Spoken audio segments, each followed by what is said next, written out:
मेरो तीन हवे तोरे मैया महागु घर जन्म धरैया।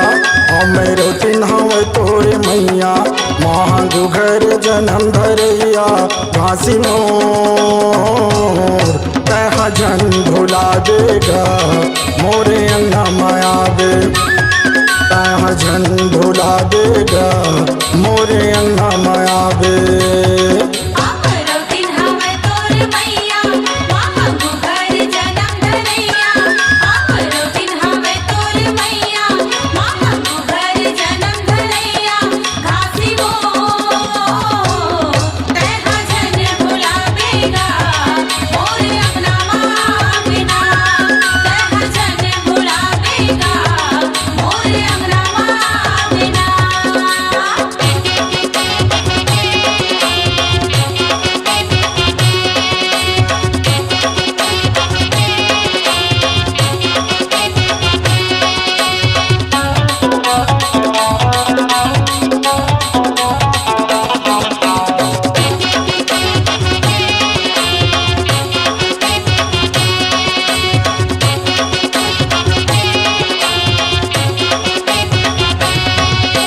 सतनाम ला धरे के बाबा आएगा सतलोक माँ।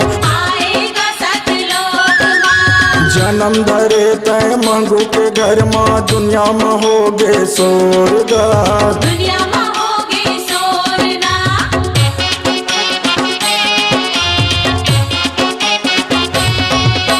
सतनाम ला धरे के बाबा आएगा सतलोक माँ।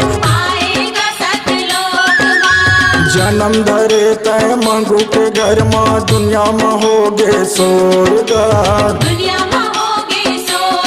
मंगल सुहर गा के सुनाते तोरे नाम के दिया जलाते।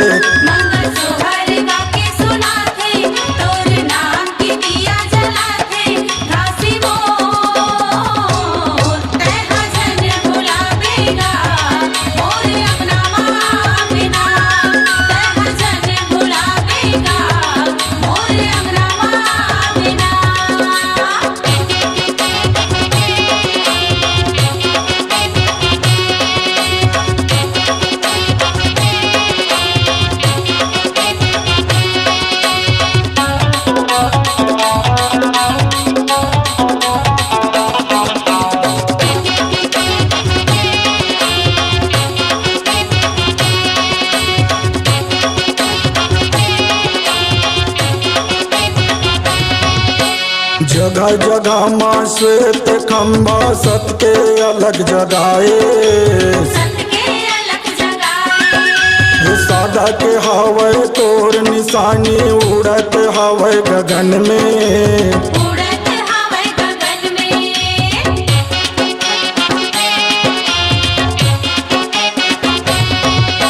जगह जगह माँ श्वेत खम्बा सत के अलग जगाए। सादा के हवे तोर निशानी उड़त हवे गगन में। घासीदास के महिमाए भारी चंदन खड़ा हुए तोर निशानी।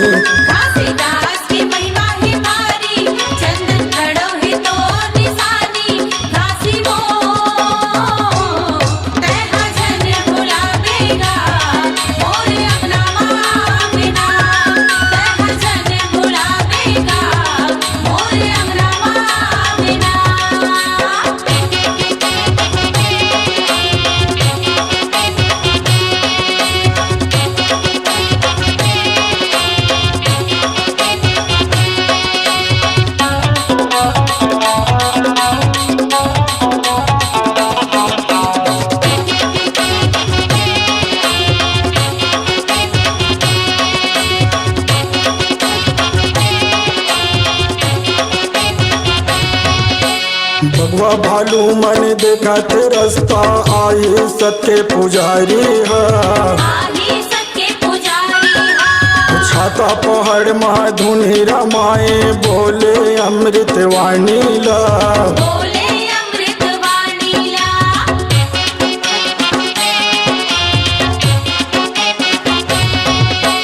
भगवा भालू मन देखत रास्ता आई सत्य पुजारी है आही सत्य पुजारी हा छाता पहाड़ माधुनि रमाए बोले अमृत वाणी ला बोले अमृत वाणीला जोग नदी हवे तोरे तीर माँ अमृत बरस तोरे चरण माँ जोग नदी हवे तोरे तीर माँ अमृत बरस तोर चरण माँ घासी मोर तेहा जन भुलावेगा मोरे अंगना माँ बिना तेहा जन भुलावेगा मोरे अंगना माँ बिना अमेरो तीन हवे तोरे मैया महागु घर जन्म धरैया अमेरो तीन हवे तोरे मैया महागु घर जन्म धरैया घासी मोर तह जन भुला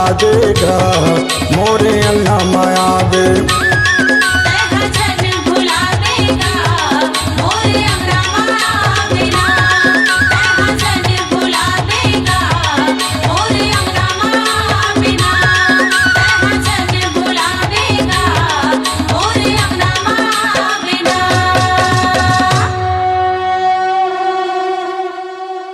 अपनी आवाज को दीजिए एक नया मुकाम। डिजिटल रिकॉर्डिंग की दुनिया का जाना पहचाना नाम स्वरांजलि, जहां गूंजती हैं ध्वनियां अपनी माटी की सौंधी सुगंध के साथ। छत्तीसगढ़ी संगीत के विविध रंग जो पहुंचाते हैं पूरे प्रदेश में डिजिटल रिकॉर्डिंग के संग। स्वरांजलि स्टूडियो नेमीचंद गली नंबर 2 गंजपारा रायपुर।